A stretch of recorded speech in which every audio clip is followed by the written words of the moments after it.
ভাগৰ ভিতৰত আজি আমাৰ ইয়াত প্ৰতিযোগিতা হৈছে বা প্ৰদৰ্শন হৈছে ৱাচিক অভিনয়ৰ আমি প্ৰত্যেকজন শিশুৰ পৰা আমাৰ যুৱক যুৱতীলৈকে প্ৰত্যেকেই ৱাচিক অভিনয় কৰিছে।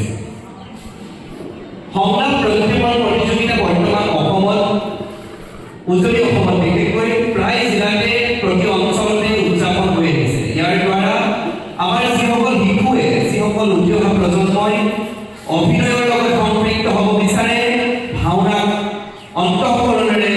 পৰিৱেশন কৰিব বিচাৰে, কিন্তু তেওঁলোকে এখন মঞ্চ নাপায়। কাৰণ এখন ভাওনাত চৰিত্ৰ কিমান থাকে? 14টা থাকিব পাৰে, 15টা থাকিব পাৰে, খুব বেছি হ'লে 20টা থাকিব পাৰে। তাতে প্ৰত্যেকজন শিশুৱে প্ৰত্যেকজন যুৱক যুৱতীয়ে অংশগ্ৰহণ কৰাৰ সুযোগ নাপায়। কাৰোবাৰ মন যায় সীতা বচনটো গাবলৈ, কিন্তু সীতা ভাওনাত থাকে এগৰাকীয়ে, গতিকে যিকোনো এগৰাকী সেই চৰিত্ৰটো ৰূপায়ণ কৰিবলৈ পায়। হিৰণ্যাক্ষ গাবলৈ মন যায় 4-5 জনৰ, কিন্তু ভাওনাখনত এটা চৰিত্ৰ থাকে, গতিকে তেওঁ সুযোগ নাপায়। তেখেতৰ প্ৰতিভা আছে, তেখেতে বিকাশ কৰিবলৈ এখন মঞ্চ পোৱা নাই। আৰু প্ৰত্যেকৰ বাবে মঞ্চ দিবৰ বাবে ভাওনা এখন পৰিৱেশন কৰিবৰ বাবে বৰ্তমান সময়ত আৰ্থিকভাৱেও যথেষ্ট বৰঙণিৰ প্ৰয়োজন হয়। সেইখিনি হয়তো যোগাৰ কৰিবলৈ আমাৰ কৃষিজীৱী, আমাৰ গ্ৰাম্য অঞ্চলৰ প্ৰত্যেকজন ব্যক্তি সমৰ্থ নহয়। তাৰ বাবে এই সংলাপ প্ৰক্ষেপণ প্ৰতিযোগিতাটো মঞ্চলৈ আহিলে, আৰু এই মঞ্চলৈ অহা সময়ত প্ৰক্ষেপণ প্ৰতিযোগিতাৰ পৰা বিভিন্ন ধৰণৰ শিল্পীৰ সৃষ্টি হ'ল, বিভিন্ন ধৰণৰ অভিনেতাৰ সৃষ্টি হ'ল। এতিয়া মই অনুভৱ কৰিছোঁ এতিয়া শ্ৰী শ্ৰী ৰাস মহোৎসৱ চলি আছে। এই ৰাস মহোৎসৱত সংলাপ প্ৰতিযোগিতাত সুন্দৰ প্ৰদৰ্শন কৰি আগতে প্ৰখ্যাত নোহোৱা কেইবাগৰাকী শিল্পীয়ে শিৱসাগৰ জিলাই হওক বা যোৰহাট জিলাৰে হওক বহু শিল্পীয়ে বৰ্তমান কংসৰ চৰিত্ৰ ৰূপায়ণ কৰিছে। আমন্ত্ৰণ পাইছে লখিমপুৰ, ধেমাজি, দেৰগাঁও, গোলাঘাট, নগাঁৱলৈকে আমন্ত্ৰণ পাইছে দৈৱকীৰ চৰিত্ৰ ৰূপায়ণ কৰিবৰ বাবে, কোনোবাই কৃষ্ণ চৰিত্ৰ ৰূপায়ণ কৰিবৰ বাবে সুযোগ পাইছে। এই সুযোগসমূহ যদি সংলাপ প্ৰক্ষেপণ প্ৰতিযোগিতা আয়োজন নকৰিলেহেঁতেন, সামাজিক মাধ্যমে যদি বহুলভাৱে প্ৰচাৰ নকৰিলেহেঁতেন, তেতিয়া তেওঁলোকৰ সেই প্ৰতিভা মুক্ত হৈ থাকিলেহেঁতেন। এই 5 মিনিট, 3 মিনিট বা 4 মিনিট সময়ত এজন শিশুৱে এটা সংলাপ প্ৰক্ষেপণ কৰিছে, তাৰ পৰা তেখেতৰ প্ৰতিভা বিকাশ হৈছে। আৰু এই প্ৰতিভাখিনি প্ৰত্যেকজন লোকে চাই থাকে, সামাজিক মাধ্যমত বিয়পি যায় আৰু তাৰ পৰাই নিৰ্বাচন কৰি তোলে। গতিকে নিজক প্ৰতিষ্ঠা কৰা, নিজক সাংস্কৃতিকভাৱে সমৃদ্ধ কৰাৰ বাবে এখন অতি টনকীয়া, অতি সাৱলীল মঞ্চ হৈছে এই সংলাপ প্ৰক্ষেপণ প্ৰতিযোগিতা। গতিকে এই প্ৰতিযোগিতাত যিসকল শিশুৱে অংশগ্ৰহণ কৰিলে, যিসকল যুৱক যুৱতীয়ে অংশগ্ৰহণ কৰিলে, যিসকল অভিভাৱকে নিজৰ সন্তানক, যি সন্তানে চুৰিয়াখন পিন্ধিব নাজানে, সেই সন্তানক চুৰিয়াখন পিন্ধাই মঞ্চত উপস্থাপন উঠিবলৈ সাহস দিলে, যি আখৰ লিখিব নাজানে সংলাপত হাতেৰে লিখি পানি আমাৰ প্ৰত্যেকজন বিচাৰকক 3খনকৈ প্ৰতিলিপি প্ৰদান কৰিলে। প্ৰত্যেকজন অভিভাৱক অভিভাৱিকা তথা আমাৰ দেশৰ ধৰণীস্বৰূপ শিশুৰ ওচৰত মই শুভেচ্ছা জ্ঞাপন কৰিছোঁ। তোমালোকৰ এই চেষ্টা অব্যাহত থাকক। এতিয়া সংলাপ প্ৰক্ষেপণ ইতিমধ্যে কোৱা হৈছে এয়া ৱাচিক অভিনয়। ৱাচিক অভিনয়ৰ ক্ষেত্ৰত এই সংলাপ প্ৰক্ষেপণত আমাক সময় দিয়া হৈছে 5 মিনিট। 5 মিনিট সময়ৰ ভিতৰত যিহেতু এইখন প্ৰতিযোগিতা, এই প্ৰতিযোগিতাত আমি কি কৰিব লাগিব? আমি এটা সংলাপ চয়ন কৰিব লাগিব। আমি বিভিন্ন ধৰণৰ চলি থকা 500-600খন ভাওনা, মাতৃভাষা ভাওনাৰ নাটৰ পৰা আমি এনে এটা সংলাপ চয়ন কৰিব লাগিব, আমি এনে এটা সংলাপ নিৰ্বাচন কৰিব লাগিব, যিটো সংলাপে কেইবাটাও ৰস প্ৰকাশ কৰিছে। ভাওনা হৈছে ৰসৰ ভাওনা। ৰস যদি উৎপত্তি নহয়, দৰ্শকে ভাল নাপায়। সংলাপ প্ৰক্ষেপণ কৰিবলৈ আহিলেই নহ'ব, সংলাপটো সুন্দৰভাৱে নিৰ্বাচন কৰিছে নে নাই কৰা, এই ক্ষেত্ৰত আমি মনোনিৱেশ কৰিব লাগিব। দ্বিতীয় কথা আহিলে, যিহেতু 5 মিনিট সময়ত মই কৰা গণনাৰ ভিত্তিত আমি প্ৰায় 200টা শব্দ ক'ব পাৰোঁ। আমাৰ কেইজন শিল্পীয়ে 5 মিনিটত 200টা শব্দ কৈছোঁ, কম বেছিও হ'ব পাৰে, কিন্তু হোৱা নাই। আমি সৰু সংলাপ এটা লৈছোঁ, 4 বা 3 সংলাপ এটা লৈছোঁ, সেই সংলাপটোকে আমি ভাৱ ৰস দি প্ৰকাশ কৰিছোঁ। কিন্তু আমি চাব লাগে, ঠিক আছে আমি 200টা শব্দ ক'ব পৰা নাই, কিন্তু যিহেতু সময় দিছে, তোমালোক সকলো শিক্ষাৰ্থী, তোমালোকক যদি পৰীক্ষাৰ এটা প্ৰশ্ন এখন ৰচনা লিখিবলৈ যদি 15 তোমালোকে ভুৰুকা খালি ভৰাই যদি 5 পাৰি লিখি লৈ আহা 15 নম্বৰ দিবনে কেতিয়াও নিদিয়ে কিন্তু আমি সেইটো বিচাৰ প্ৰক্ৰিয়াৰ আওতালৈ অনা নাই যেহেতু কিছুমান নিয়মাৱলী দিছে সেই নিয়মাৱলীৰ ভিত্তিতে আমি আমাৰ বিচাৰ প্ৰক্ৰিয়া সম্পাদন কৰিছো ইয়াৰ পাছত আহিলে চাৰে কৈছোৱাৰ দৰে যদি বিৰাম চিহ্ন খুব সুন্দৰকৈ চাৰে কৈছে যদি বিৰাম চিহ্নৰ ওপৰত আমি যথেষ্ট গুৰুত্ব দিব লাগিব আমি প্ৰতিজন অসমীয়া ইতিমধ্যে কিছুদিনৰ আগতে অসমীয়া হিয়াৰ নামতো হৃদয়ৰ স্পন্দন আমি জুবিন গাৰ্গক আমাৰ মাজৰ পৰা হেৰুৱাই পেলালোঁ অসমীয়া ভাষা আৰু সংস্কৃতিৰ ক্ষেত্ৰত এই মহান শিল্পীজনে কিমান কাম কৰিছিলে তেখেতৰ প্ৰতিটো গানত প্ৰতিটো শব্দত প্ৰতিটো উচ্চাৰণত আমি অসমীয়াত্ব বিচাৰি পাওঁ সেইদিনাখনি সামাজিক মাধ্যমত দেখিছিলে আমি সেউজীয়া কওঁ কোনোবাই সেউজীয়া কয় জুবিন গাৰ্গে সেউজীয়া কৈছে সেউজীয়া আমি এটা সেউজ কিবা এটা নাম আছিলে আমি এই নামটোক লৈ অকণমান বিপৰীত কৰিছোঁ এছ লিখে নে এইচ লিখে গতিকে এই উচ্চাৰণৰ ক্ষেত্ৰত আমি যথেষ্ট গুৰুত্ব দিবলগীয়া আমাৰ উঠি অহা প্ৰজন্ম আছে যিহেতু আমাৰ উঠি অহা প্ৰজন্মৰ হাততেই আছে আমাৰ অসমীয়া ভাষা অসমীয়া কৃষ্টি অসমীয়া সংস্কৃতি এনে এখন মঞ্চ দিছে যিখন মঞ্চৰ দ্বাৰা আমি আমাৰ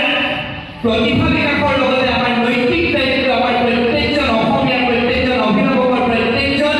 শিশু আৰু ছাত্ৰ ছাত্ৰীৰ নৈতিক দায়িত্ব যাতে আমি আমাৰ ভাষাটো এই মাধ্যমৰ মাজেদি আমি আলোড়িত কৰিব পাৰোঁ আমি আগবঢ়াই নিব পাৰোঁ যিসকল শিশুৱে ইয়াত সংলাপ কৰিছে তেওঁলোকে অসমীয়া ভাষাত সাধনা কৰিছে আৰু সাধনাৰ প্ৰয়োজন আছে শিকাৰ কেতিয়াও শেষ নাই এইটো যদি আৰু বিৰাম চিহ্নৰ ক্ষেত্ৰত ক'লোঁ আৰু ভাওনাৰ নাটৰ ক্ষেত্ৰত বিশেষকৈ সংলাপ প্ৰতিযোগিতাসমূহ হৈ আছে তাত আমি এজন নাট্যকাৰৰ বহু কষ্টৰ ফচলস্বৰূপে এখন নাট পাওঁ সেই নাটখনৰ পৰা আমি সংলাপটো তুলি আনিছোঁ আমি অন্তত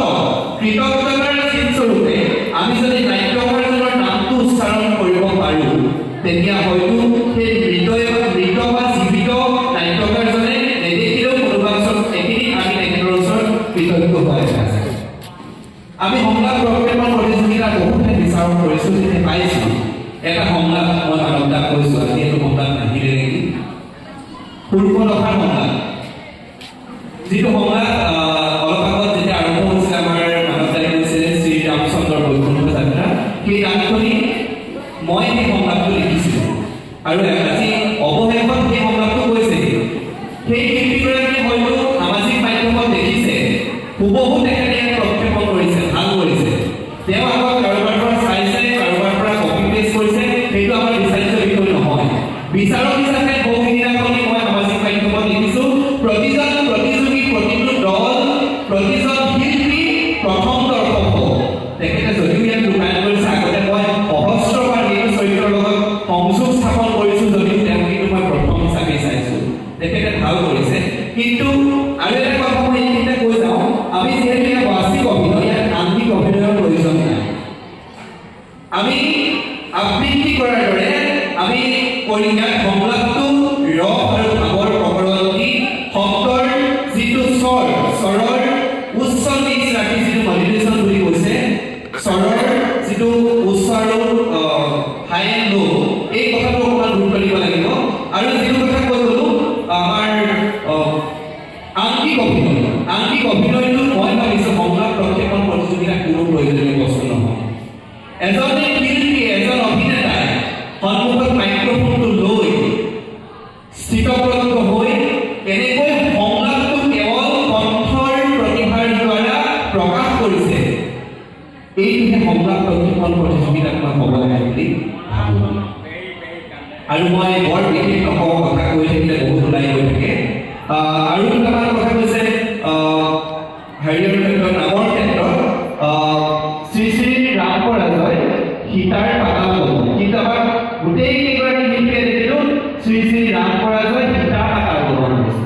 ৰঘু প্ৰয়োজন নাই নেকি নামটো কওঁতে অন্তত শব্দৰ মাজত বাক্যৰ মাজত বা সংলাপৰ মাজত কেতিয়াবা ভুল হৈছে বেলেগ কথা কিন্তু এই ৰ ত পিতৃ কৈছে পিতৃ হয় জানো পিতৃ ৰিকাৰ আছে সেই ৰিকাৰৰ উচ্চাৰণ আমি কৰিবলৈ শিকিব লাগিব মই সকলোকে শুভেচ্ছা জনাইছোঁ আৰু এটা কথা আছে কথা ক'লেও নাই গৈ আছে এতিয়া লক্ষণৰ চৰিত্ৰ কৰিছে উ শতপৰ্যায়ত সৌগতি লক্ষণৰ ঘিৰে আমি মুখটো কেইবাটাও ক্ষেত্ৰত ব্যৱহাৰ কৰিব পাৰোঁ কিন্তু দুখত ব্যৱহাৰ কৰিব পাৰোঁ খঙত ব্যৱহাৰ কৰিব পাৰোঁ আমাৰ কিন্তু হিন্দুসকল দেখিছোঁ প্ৰায় সকলে এই উহ শব্দটো প্ৰায় খঙত কোৱাৰ নিচিনা লাগে হয়নে কিবা এটা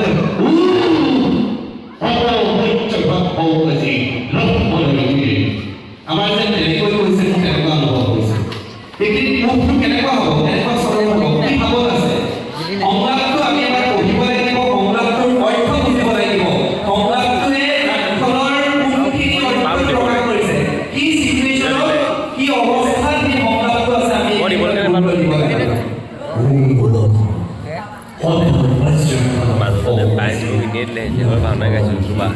আৰু এই দেখা কৈছে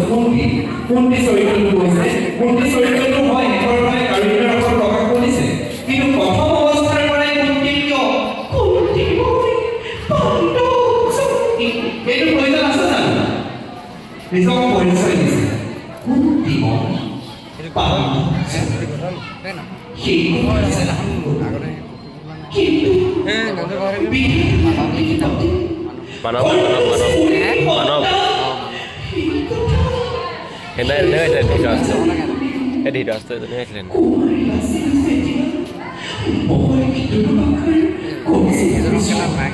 এই ধৰণে আমি সংলাপটো উঠাই আমি প্ৰথম অৱস্থাৰ পৰা মই দিবগে পালো মাথাটো বেয়া হ'ল কয়াটো চৰিত্ৰটোৱে পঞ্চায়ত কৰিছে উপস্থাপন কৰিছে কি ভাবিছা ক'লে কি ভাবিছা কি ভাবিছে পাছত পক্ষীৰ সংলাপ আছে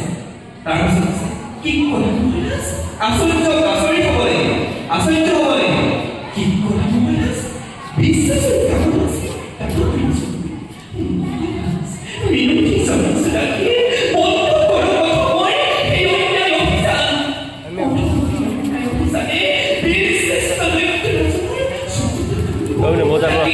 বিশ্বাস স্বামী এগৰাকী স্ত্ৰীয়ে কেনেকৈ বুজাইছে এই কথা আৰু শিশুসকলৰ ক্ষেত্ৰত সংলাপ চয়নৰ ক্ষেত্ৰত কৈছো শিশুসকলৰ মনস্তত্বত প্ৰভাৱ নপৰাকৈ সংলাপসমূহ আমি নিৰ্বাচন কৰিব লাগে বিভিন্ন ধৰণৰ চৰিত্ৰ আছে ব্ৰহ্মাণ্ডৰ চৰিত্ৰ আছে সিন্ধুমুনিৰ চৰিত্ৰ আছে ধ্ৰুৱৰ চৰিত্ৰ আছে লৱকুশৰ চৰিত্ৰ আছে বিভিন্ন ধৰণৰ শিশু চৰিত্ৰ আছে আমি শিশু চৰিত্ৰবিলাক তুলি আনিছো শিশু চৰিত্ৰৰ সংলাপবিলাক তুলি আনিছো আমাৰ কণমানি ল'ৰাটোৱে যেতিয়া ইমান চেষ্টা কিহত হ'লে যাব পাৰে ইমান পাপি পৃথিৱীয়ে সহ্য কৰিব পাৰে